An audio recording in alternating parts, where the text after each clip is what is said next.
হয় যে আমি বালিখিয়া ভালুকধৰা যুৱ সংঘই 2024 বৰ্ষত জন্মগ্ৰহণ কৰিছিল আৰু যোৱা বছৰ 20 জুনত আমি প্ৰথম হিচাপে কণ কণ মইনাহঁতৰ মাজত আমি কবিতা আবৃত্তি প্ৰতিযোগিতা অনুষ্ঠিত কৰিছিলোঁ।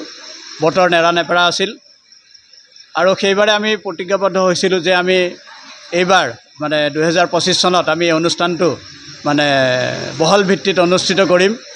কিন্তু আমাৰ বালিখিয়া নামঘৰৰ আমাৰ যিটো বাৰ্ষিক নাম সেই নামঘৰটো একেবাৰে ওচৰত পৰাৰ কাৰণে আমি অনুষ্ঠানটো আমি সিমান বহলভাৱে আমি অনুষ্ঠিত কৰিব নোৱাৰিলোঁ, কাৰণ ৰাইজৰ দান বৰঙণিতে আমাৰ এই অনুষ্ঠানটি পৰিচালিত হয়। গতিকে তথাপিও আমি যিখিনি পাৰোঁ আমি উঠি অহা প্ৰজন্মৰ কাৰণে যুৱ সংঘই গোটেইখিনি সদস্যই এই অনুষ্ঠানটো পৰিচালনা কৰিলোঁ। আৰু আমি ৰাতিপুৱা 10 বজাত আমাৰ আত্মসহায়ক গোটৰ নৱপ্ৰভাত আত্মসহায়ক গোটৰ সৌজন্যত কণ কণ মইনাহঁতৰ মাজত চিত্ৰাংকন প্ৰতিযোগিতা অনুষ্ঠিত হৈ গ'ল। আৰু বিয়লি আমি 5 বজাৰ পৰা আমি কবিতা আবৃত্তি প্ৰতিযোগিতা, পোনপ্ৰথমৰ বাবে আকস্মিক প্ৰতিযোগিতা আৰু কুইজ প্ৰতিযোগিতা অনুষ্ঠিত কৰিলোঁ। আমি সফল হৈছোঁ যে পোনপ্ৰথমৰ বাবে আয়োজন কৰা এই অনুষ্ঠানটোত আমাৰ কণ কণ মইনাহঁতে এক বিশেষ মানে পাৰদৰ্শিতা দেখাব পাৰিছে। সেইবাবে সেই কণ কণ মইনাহঁতক ধন্যবাদ দেখাইছোঁ। এই কলাগুৰু বিষ্ণুৰাভাৰ আদৰ্শৰে আদৰ্শিত হৈ তেখেতৰ এই অসমীয়া অৱদানৰ প্ৰতি যি অৱদান সেই জীয়াই ৰখাৰ প্ৰতিশ্ৰুতিৰে আমি বালিখিয়া ভালুকধৰা যুৱ সংঘই তাৰ লগতে সংগতি ৰাখি আমি কৃতি ছাত্ৰ ছাত্ৰীৰ আমি সম্বৰ্ধনা অনুষ্ঠান আৰম্ভ কৰিছিলোঁ। আৰু সেই সম্বৰ্ধনা অনুষ্ঠানত আমাক সহযোগিতা আগবঢ়াইছিল আপোনালোকে জানে বিগত 23 বৰ্ষত আছিল ন মেট্ৰিক SSLC পৰীক্ষাত অসমৰ ভিতৰত প্ৰথম স্থান লাভ কৰিবলৈ শ্ৰী হৃদম ঠাকুৰীয়াই সক্ষম লাভ কৰিছিল। তাৰপিছত যোৱা ছায়েন্সত তেওঁ 96% পাইছিল বিজ্ঞান শাখাত। তাৰ লগতে সংগতি ৰাখি তেওঁ মানে 3টা পৰীক্ষাত অৱতীৰ্ণ হ'ব লগা হৈছিল। তেওঁৰ যুদ্ধ মানে সংগ্ৰাম চলাই গৈছিল।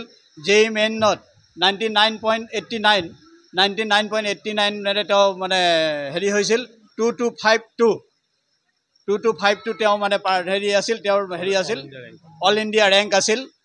তেওঁ JEE মেইনছত পোৱাৰ আছিল, কিন্তু তেওঁৰ বৈজ্ঞানিক হোৱা মন তেওঁ ইয়াত ভাষণত তেওঁ বক্তব্য প্ৰকাশ কৰিলে।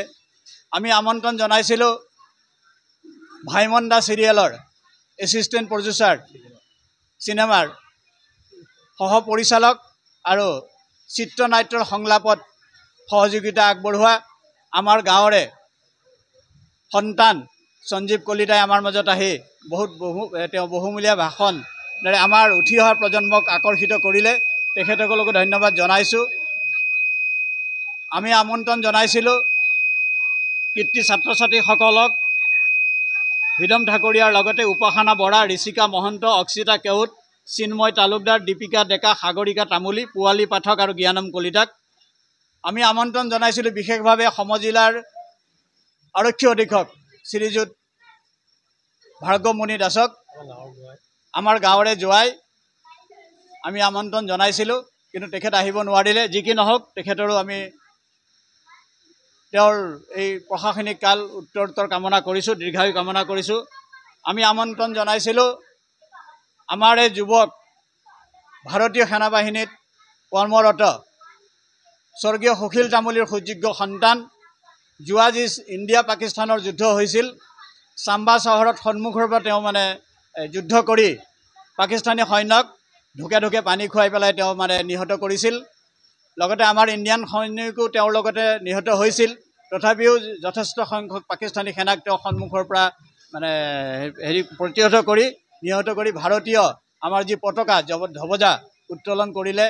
তেখেতৰো সেই সুযোগতে তেখেতে মানে আমাক মোবাইলতে অজিত তামুলীয়ে আমাক মোবাইলতে তেখেতৰ বক্তব্য আগবঢ়ালে। আৰু আমি আমন্ত্ৰণ জনাইছিলোঁ আমাৰ এইবাৰ বিজয়ী হোৱা ৰাজনৈতিকত শ্ৰী অৰ্চনা কলিতাক, আঞ্চলিক পঞ্চায়তৰ সদস্য। তেখেতো আহি আমাৰ মাজৰ পৰা সম্বৰ্ধনা ল'লে। অনিমা ডেকাক আমি নিমন্ত্ৰণ জনাইছিলোঁ, আমাৰ ভালুকধৰাৰ সদস্য। তেওঁ আহি পেলাই আমাৰ সম্বৰ্ধনা ল'লে। আমি একোখন কৰি ধৰ্মীয় বস্ত্ৰ মানে আমি চেলেঙেৰে অভিবাদন জনাইছোঁ। লগতে এখন আমাৰ শংকৰদেৱ আৰু মাধৱদেৱৰ বিৰচিত নামঘোষা কীৰ্তন পুথি তেওঁলোকলৈ আগবঢ়াইছোঁ। কীৰ্তি ছাত্ৰ ছাত্ৰীখিনিক আমি এখন বিহুৱানেৰে আমাৰ অসমীয়া জাতিৰ স্বাভিমান ফুলাম গামোচাৰে সম্বৰ্ধনা জনোৱাৰ লগতে একোখন কৰি আমি অভিনন্দন পত্ৰ জনাইছোঁ, মানে অভিবাদন জনাইছোঁ।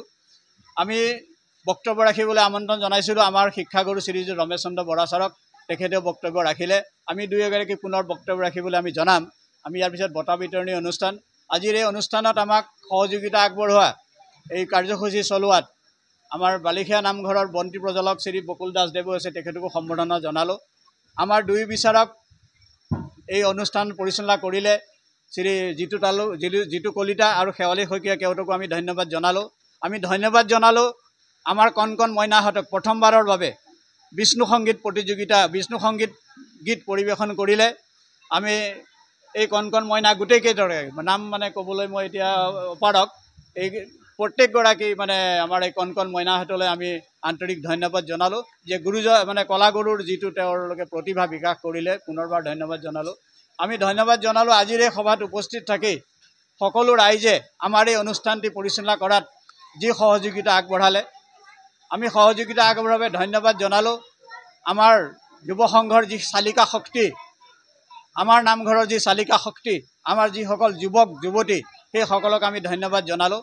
আমি এটা গৌৰৱ কৰিব পাৰোঁ যে আমি বেলেগত কৰি যে আমাৰ এই যুৱক যুৱতীসকলে আমাৰ গাঁৱৰ কিন্তু চালিকা শক্তি। আমাৰ বিভিন্ন অনুষ্ঠানত তেওঁলোকে সহযোগিতা আগবঢ়ায়। আমি বাবে ধন্যবাদ জনালোঁ শ্ৰীযুত ৰমেশ চন্দ্ৰ বৰা ডাঙৰীয়াক, যে তেখেতে প্ৰয়াত ৰমলা বৰাৰ সোঁৱৰণত আমাৰ কীৰ্তি ছাত্ৰ ছাত্ৰীৰ সম্বৰ্ধনা পত্ৰখিনি আমালৈ আগবঢ়ালে। মই আগতে ক'বলৈ পাৰিলোঁ, ছাৰৰ ওচৰত ক্ষমা বিচাৰিছোঁ। আমি ধন্যবাদ জনাইছোঁ শ্ৰীযুতা অনুপমা দাস বাইদেৱে আমাক এই গোটেই চেলেংখিনি কি কয় আমাৰ শংকৰদেৱৰ বিৰচিত যি নামঘোষা আৰু কীৰ্তন পুথি আমালৈ আগবঢ়ালে, তেখেতকৰো আমি ধন্যবাদ জনালোঁ।